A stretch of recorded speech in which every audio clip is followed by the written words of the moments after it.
World of Warcraft. To name this game is to admit to being a fucking virgin who probably lives in a basement with a bedside pantry full of Doritos and Mountain Dew. If you believe in the stereotypes, which I mean, it's 2023, so of course we do.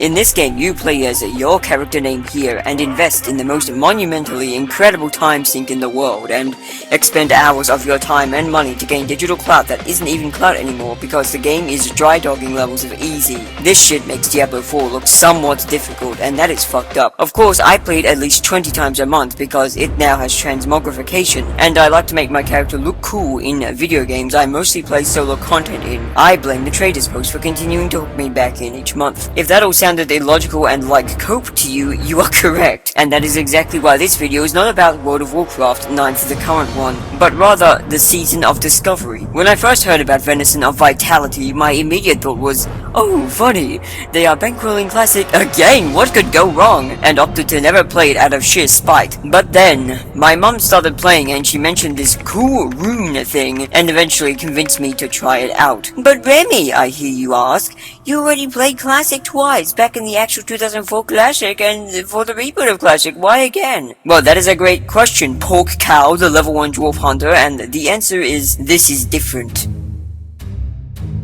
Here's a funny little bit of trivia most World of Warcraft players do not fathom. Most people shower at least once a day. So how is Season of Rom Hackery different from a regular 20-year-old classic game, you ask? Well, funny facts paper mostly. You see, Seals on Deals has some small but game-changing mechanics that entirely redefine the classic experience. And so I of course rolled a warrior with a very brand name because I am original and funny. So without further ado, let's talk about what makes Season of Discovery a good time, and that starts with the lore of the runes. 10,000 years ago, Azeroth exploded because some tramp in a dress decided that having a dinner party with demons from space Chernobyl would be cool. And so instead of this map, we now have this map. That big swirly dude in the center is the Maelstrom, which was once the Well of Eternity, and this well was what funny trampy lady in a dress decided would be used to summon in demons from space Chernobyl because... yeah, bringing demons here wasn't a great idea as it turns out, who'd have thought. This Maelstrom is so large it spans several nations in scale, and the in-game representation does not do it justice at all. From this sundering of the world, a funny faction of zealous anti-mages was established called the Calderi, since it was the funny tramp's magical obsession that kinda led the demons to contact her about that 5 o'clock in the first place. The Calderi vehemently punished anyone with a mind to do anything suspicious with magic. So laws and rules were put in place to segregate the Highborn Magi and the Calderi. Most of the Highborn got sad and cried about it on Twitter, but because the Calderi owned the state, they also banned them on Twitter. So these anti-mages ruled over the Night Elfin kingdoms until one day a certain Highborn named Kel'Thuzad had a funny idea.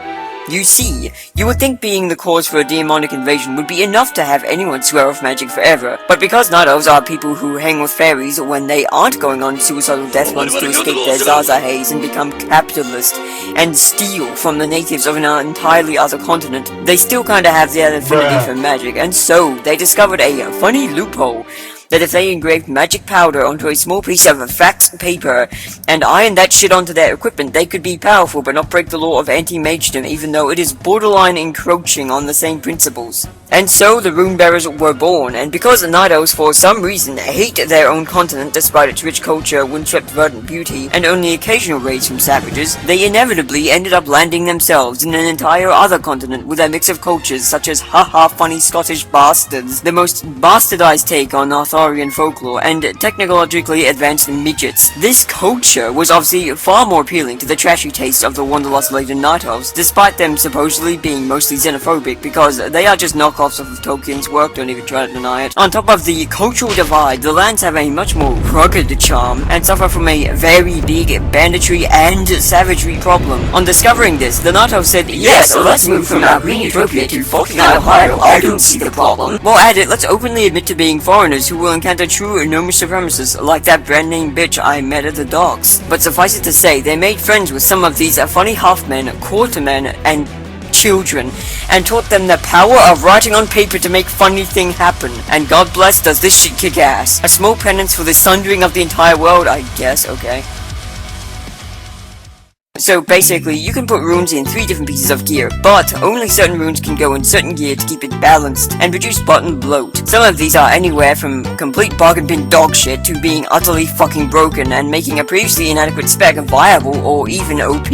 In other words, class balance isn't any better than it was before. It's worse! It's just now so busted that there's incidentally very few specs that are completely dog shit. Oh god, this is exactly what Ghost Coral wanted! So anyway, I'm not going to explain the rune system too in depth, because if you're watching this video, you either already know or I've said enough, but also talking about such a system is not funny. But just to give you an idea, there is a rune for druids, a previously unbankable class, who was basically trying to be every other class with the fun extra of being bad or very bad at all of them. But now they have a rune which lets them cast a high damage nature spell free of mana, and bonus, it has a chance of making regrowth, one of their best healing spells, instant cast, down from 2 seconds. This is a complete game changer because it makes both balance and master druids viable. It was fun to meme on the lackluster jack of all trades, master of none vibe druids heading classic, but now the druids are memeing on you. And by you, I mean paladins, shamans, and pretty much no one else. But the runes aren't the only feature that makes this season of Discovery interesting. One of my favorite changes is that, for the time being, the level cap is 25. Yes, not even half of the original classic level cap, and yes, when I first heard this, I too thought, oh cool, so I can't do any of the endgame shit, and bonus, they can just cut over half of the game's content and pretend that this is a feature. It is a fair assumption to make, but like the ass you have made of me for having to read out the thought you just had, you ass, you are wrong. If you've played World of Minecraft before, you've probably run into this funny little leveling dungeon called Black Fathom Deeps, which has a servant of the old gods sleeping in the basement. Yeah, the Night Elves love building their temples on the graves of Cthulhu's minions for some reason. This isn't even the first time they've had a terrible idea, and it won't be the last either. But what you may not know is that in this Reason of Recovery, Realm Retuned, the dungeon has been twisted into a gnarly 10-man raid with actual mechanics, and I haven't had a chance to try it out yet.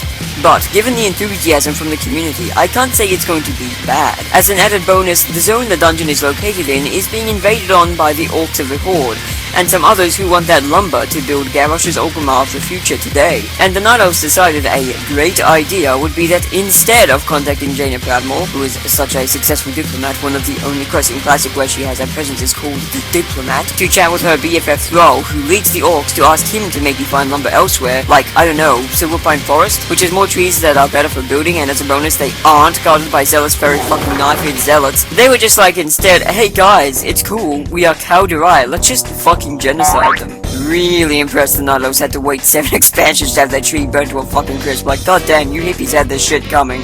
Anyway, my anti-Night Elf friends aside, you have to understand that Ashenvale is now a max-level PvP warzone, where it's anybody's game, and also good fucking luck getting to your raid on prime time, because thanks to the Night Elven brand of Remi-chan diplomacy, we now have to fight for the ability to use the dungeon entrance. But never mind that, because we now have an open world battleground, and unlike Warshlong Gulch and a roughy toilet basin, it isn't dogshit. I, for the meme, did this at level 19, they let me stay in the raid anyway to build up my rep, so I would have less farm to do at max level. It is a genuinely fun and chaotic event, and I recommend it for all the reasons that I might get put on the list for. Really funny, the state still thinks remi-chan is my real name. But to get here, we have to ascend a funny leveling experience, and oh boy, pucker your ass. Because it's time to go deep into the struggle of a classic WoW leveling experience, free of the quality of life other expansions offered, but enhanced by runes. The leveling is almost as miserable and dependent on your reliance on other people as it is in the actual classic game, if you play Warrior. See, I thought it would be better, and it is. It just isn't much better. One of the best leveling runes for warriors is a Rune of Victory Rush. This rune allows you to heal health by attacking another enemy 20 seconds after killing one prior. However, this version of Victory Rush has had its balls cut off, because unlike in the retail version, where this shit is basically an off-cooldown max level healing potion, this restores a flat 10% of HP. It is still a vital tool and has saved me in more fights than I can number, but it is still all in all very mid. Now, I was afraid that Mage might be similarly shortchanged, and I'm glad I checked a couple guides first, because contrary to Classic, Frost Mage is basically only any good for PvP, and meanwhile Fire Mage is utterly fucking broken and can mow down armies. But there's a catch, you have to be skilled at the game to do it. I am skilled at the game enough to do it, occasionally. It's similar to Frost AoE farming, only much less painful. You also have no barrier of any kind, so good fucking luck if your target gets in range. But it feels truly ecstatic when you do it right, and that is a gold ticket in Remy's very fast Book of Judgment. I have no problem with it being difficult, because I am not a coward. Speaking of which, hunters are just mages for babies, because they can AoE farm but have a pet to stand in for them, making them the most played class, because most of the people playing Treason of Tautology are sad infertile beta males from World of Warcraft Dragonflight who have forgotten how to play the game, and therefore boosting services have yet again begun to pop up, as the boosting service has become viable. But I gotta say, I stand people hosting these Chucklefox gold, because if you're going to profit, you may as well profit off of those unfit to profit. I, however, still have my hunter at level 1, because having the game played for me by a piece of AI is boring, and I want to enjoy my suffering for myself. No one else gets a cut of that takeout, especially now that they can't even be aggravated by it. But hey, it gets people who can actually play the game well money at the expense of losers who are incapable of that, and that is the truest sense of capitalism. It also punishes one half of the hunter spread, seeing as only 2 races on the lines can be hunters, and one is night elves. It is only fitting that for being so bold as to bring their AoE dogwater farm class into the proud nation of gnomes and dwarves, and also humans I guess, that they pay the dividends to support the taxpayer by paying their taxes for them to just get a bit ahead in a game where someone will always be ahead of you. So that's pretty cool. I also, as a gnomish citizen of the Alliance Kneekicks clan, was offered a gold to tank for a dungeon group. However, being the altruist I am, I said no, because I already had a group and I don't think my tanking is worth that much given a specific Shadowfang Keep run where I realized, oh right, tanking in this version of the game is somewhat challenging. Keeping in mind, the leveling experience is hard, and status debuffs can be anywhere from a mild annoyance to a please fucking kill me so I can get rid of this shit level of bullshit. Really didn't think getting a debuff would make me seek Sudoku by bear mauling, but here we are. I can sort of see now why night elves who play melee classes don't level in their homeland, because it has been plagued by the rabid thistlebear epidemic, which is similar to the iceclaw bear epidemic of Dumbledore. To give some context, the iceclaw bears of Dumbledore use an ability called Iceclaw, who'd have thought, 10 out of 10 original game by the way, that increases the swing speed of your weapon by 100%, which means my juicy two-handed axe that swings every 3 seconds for massive damage now takes twice as long for the same damage, and if you failed basic math, that means it takes 6 seconds per attack to do the same damage. However, this is a non-issue most of the time as it lasts only a few seconds and generally doesn't even get cast because iceclaw bears do not ever find it ice to meet me. Rabid thistlebears meanwhile give you literal rabies, a nasty debuff to the main melee stats in the game, and depending on what level you fight them and your gear, this can easily drop your primary damage stats to half of their original. As a funny bonus, unlike iceclaw, this effect doesn't last just a few seconds. It lasts 10 minutes. It also reduces your armor by a lot, because, fuck you too, I guess. They also have a much higher chance to use it. This shit is a disease as well, which not even the mainline healer class can cure until level 14. Paladins can cure diseases at level 10, but they aren't stupid enough to worship trees and break the literal fucking earth apart because magic. And I say this about the Order, who is responsible for the Scarlet Crusade, a faction that makes the Spanish Inquisition look tame, and also are mostly played by Neanderthals who can't speak properly, or are Christians who aren't exactly known for their brimming intellect. Their faction is also responsible for this voice acting monstrosity, who sounds like he's constantly gargling cum in his throat. What? Who the fuck hired this guy? So yeah, the bar isn't very high, and yet still Paladins seem like geniuses for keeping away from Darkshore, because anyone with a brain does, which is probably why even most night elves jump ship and endure a literal death march through a hellish wetland swamp just to get to a leveling zone that isn't California. I swear to god, that isn't foreshadowing. So, to put all that garble in brief terms, leveling is wacko, unless you level in Domoro and Lochmadan. Those are mostly fine. Though, you can't level in just one zone, because there isn't enough quests in said zones to get you leveled up enough, and farming mobs is boring as fuck. I, on my vigilant racist gnomish warrior, had to venture through the human lands and steal their jobs and mine their copper, tin, and silver before I could go back to Lochmadan and finish up and get to level 20, and then for the last 5 levels I did dungeons and the wetlands so I could keep an eye on immigration and, punish the illegals.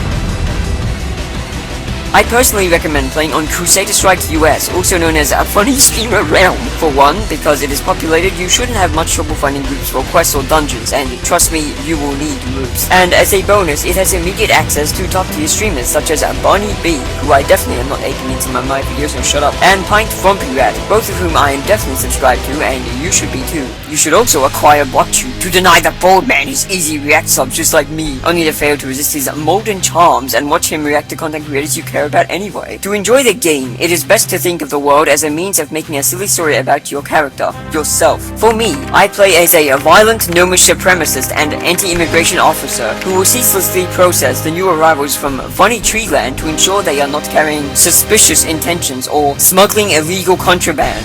If they fail to adhere by the laws of gnomish and dwarven state, then I duel them, and if they are foolish enough to decline my honors makgara, I will send them valueless junk items with a 30 copper cash on delivery to circumvent the expenses, just to make sure they will have more trouble receiving their illegal goods. It's a win for all. We get less night elves, and night elves get more rabies. It is fun for all the family. Also, streamers with any integrity literally never play night elves, so it's riskless. Now, with all the funny racist RP aside, let's talk about the wacky level cap and how much this affects. The answer is a lot more than you expect. Outside of runes and the occasional gear item, pretty much everything else about the game is the same, and capped appropriately. This is the main difference. See, you can level your professions only to 150 at maximum, comparative to 300 in the base game of Classic. If you try to learn the next level, the game just flat out won't let you, because that requires the level you can't reach yet, dummy! On top of that, you learn your class training up to your present level, and can only spend 16 talent points.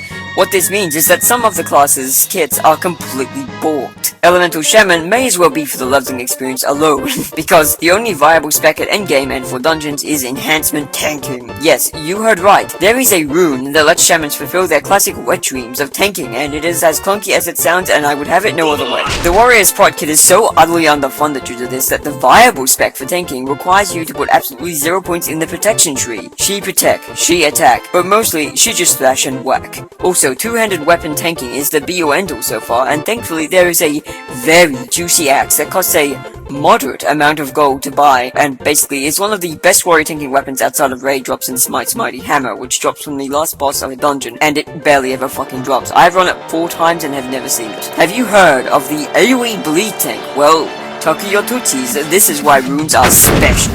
You see, there's a talent which you can acquire that makes your critical hits apply rend, which is usually an utterly useless periodic damage ability, to the point that most people don't even learn the ability baseline. However, now is different, because as a bonus, there's a rune that makes it so your rend and other bleeds causes your rage to regenerate faster, which is where Killmain proves to be very useful. Seeing as rage is your major resource used for doing anything, the ability to have more is very strong. On top of that, Thunderclap, one of Warrior's only AoE damage abilities, can crit. Bonus, there's a rune, you guessed it, that allows Thunderclap to be used in any stance and generate twice as much threat, which is very strong for tanking. I would rate it a no shield out of 10. What this does is make the shield and sword warrior, the poster image for tanking, a complete heap of mythological garbage, just like the Christverse, because using a two-handed weapon also means you hit harder, which means you get more rage per hit that is harder. Blocking is seasonal, but rage is discovery. This is just one example of the special alchemical batshit insanity that runes are capable of creating. From this bizarre Hogwarts bullshit, a never-before-seen area effect bleed specialization based purely on the sheer lack of other options is born for tanking. I don't think this is what they meant by less is more, but I just don't care. I'm having way too much fun finding out the limits and how to rise above them. Speaking of limits, I hope you like being a pov fuck, because that is 90% of the leveling experience.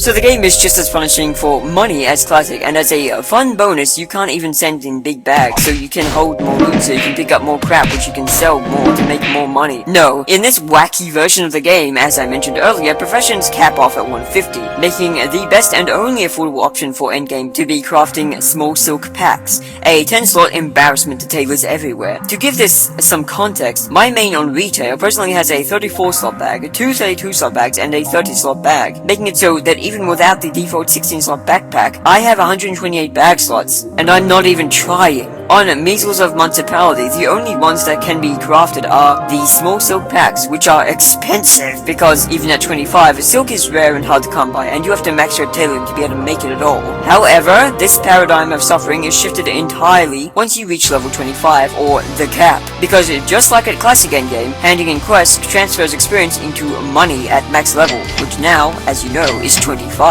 Meaning it is optimal and most enjoyable to hard level one character to 25 doing only gathering professions like mining and skinning, to then hit 25 and be able to get the gold you need to fuel such dangerous and costly addictions like professions, bags, and alternate characters. and then refuse to send any of that money to your olds, because they need to suffer too. Also, it takes like an hour for any mail to arrive in this version of the game, so it is easier just to hop on said toon and get ritzing.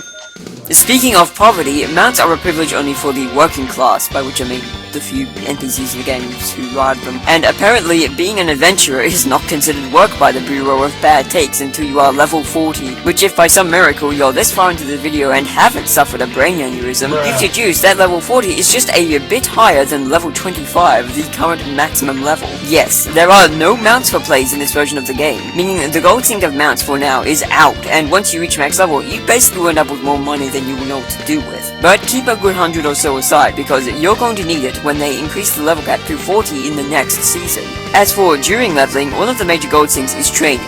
I was always impressed how fast my gold would exit wallet every second level, because training is very pricey, and for warriors who apparently have to pay double the price than every other class, it is a faulty compass. But thankfully, once you get your level 24 training, you are done. No more of that.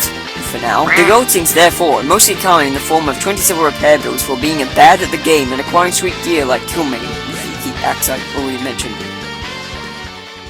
Now that I've officially given you the rundown of this wacky ROM hack for a 20-year-old game, the question is if this wacky different game that is basically just the same one from 2004 with some alterations is worth your time.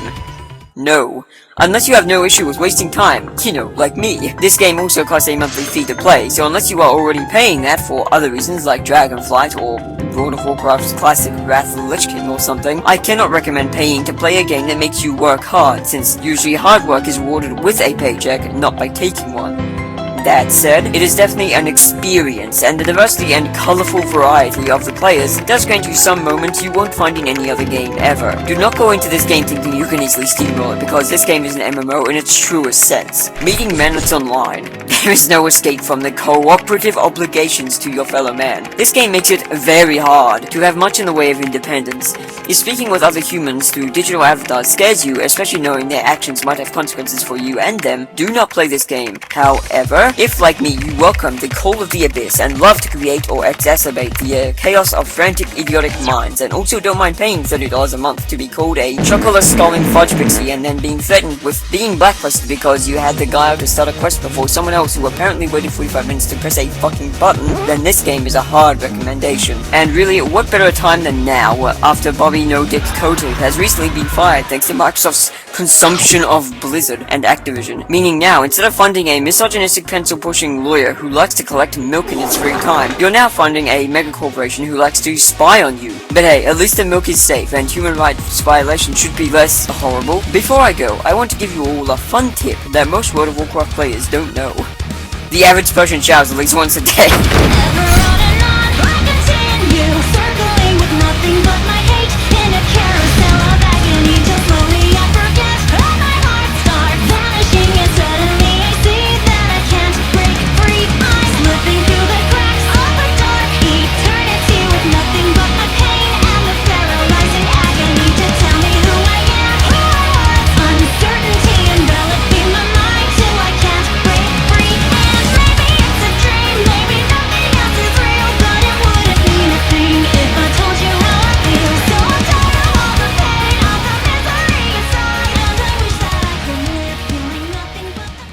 Do me a big favor and subscribe like right fucking now. Thanks, okay, bye. Like the video.